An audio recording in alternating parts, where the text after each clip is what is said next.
Hi,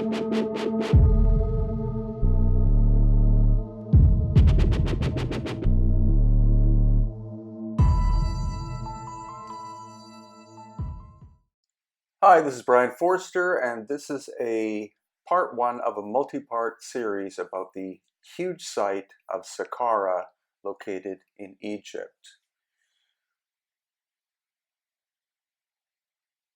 Now, if you look at the upper layer there, you can see that it's heavily discolored, and it does actually show signs of extensive heat being applied to that upper layer, which is quite curious.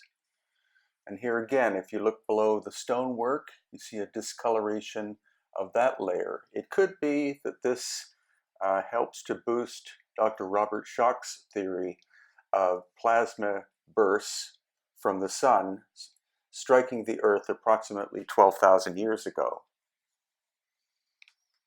And this really isn't a place, a specific location where most tourists go to. There again, you see the discoloration on the right below the stone blocks. And look how huge this shaft is. It's one of many located in Saqqara, and it's in the bedrock. Now we're going to have another look. Again, you see the discoloration on the right-hand side, and then we're looking down into this massive shaft. And here, a slower version of it. You can see a side tunnel was blocked up right there. And then below, there seems to be a giant stone with 3 perfectly circular holes in it. Could that be covering an even deeper shaft? And then at one of the smaller pyramids at Saqqara, we see this incredible devastation. Now, most people would think that the pyramid was simply used as a quarry during dynastic or later times. But notice the extreme weathering in specific locations in the casing stone. If this was simply sand being blown by wind, the whole surface would be discolored. Once again, look at the upper layer there that is discolored. And here again,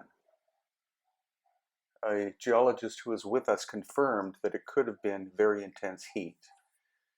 And once again, the devastation to this little pyramid. The casing stone is still there. You can see later repair work on the left-hand side. And again, this incredible scoring of the surface of the casing stone. Some of it incredibly heavily weathered. And of course, a lot of the other casing stone is missing. So could this be signs of an ancient cataclysmic event or series of events that happened? Now we're going to go into another little pyramid underground. This is the Teti pyramid. And the deeper we go, the more we go into the bedrock itself. So this is all limestone bedrock.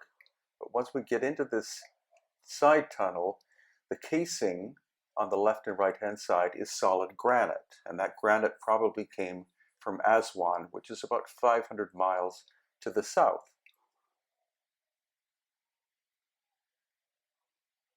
Now we're moving into the main chamber. We're going to see a large box, which of course most people would call a sarcophagus. The intriguing thing is this stone is probably not granite. It could be what's called dacite, and dacite is found in Turkey. So why would the dynastic people have gone all the way to Turkey to bring a giant box, 40 tons plus, all the way to Egypt? I think this is a pre-dynastic construction that was later used by the dynastic people. And sorry for the wobbly camera, but look at the smooth polished surface. Also, the lid clearly appears that it would lock into the box itself, not simply sit on it.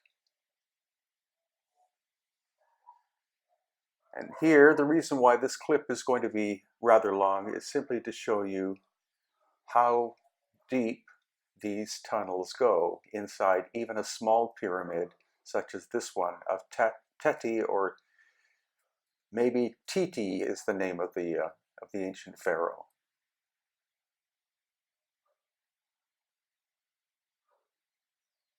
Once again, cut into the solid bedrock.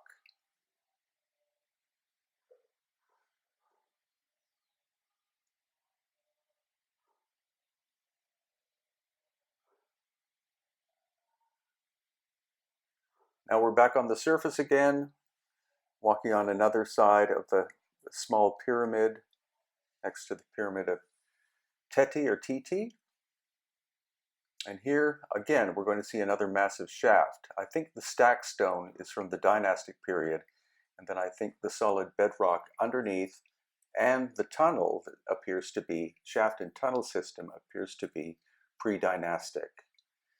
And we've been documenting this quite a lot. We can clearly see that the dynastic people built on top of much older pre-dynastic constructions.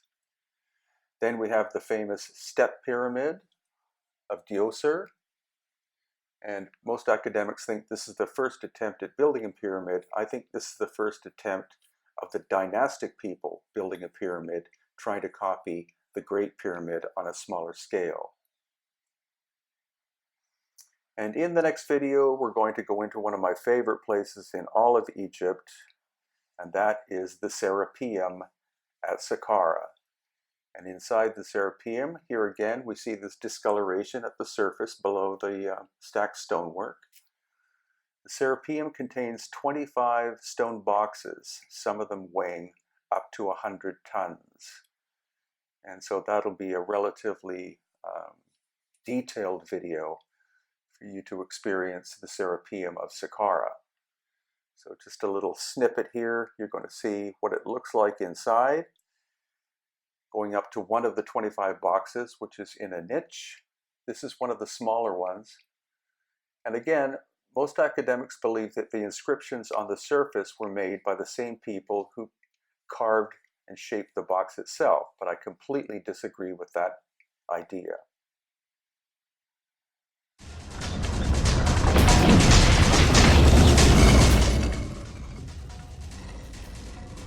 Upcoming. In March 2020, we return to Egypt, and you're invited to join us to look at all of the dynastic and pre-dynastic works. Right after that, we'll be going to Israel to look at the biblical sites and also some megalithic work in Jerusalem and surrounding area. Late May, early June, I'll be going to Contact in the Desert at Indian Wells in California. And in June, we have our annual Inti Raymi Inca Celebration of the Sun tour, including megalithic sites and Inca sites. In August, our annual Elongated Skulls of Peru and Bolivia tour, including megalithic sites and Machu Picchu. And then in November, our annual Explore the Mysteries of Peru and Bolivia tour. Thank you for watching.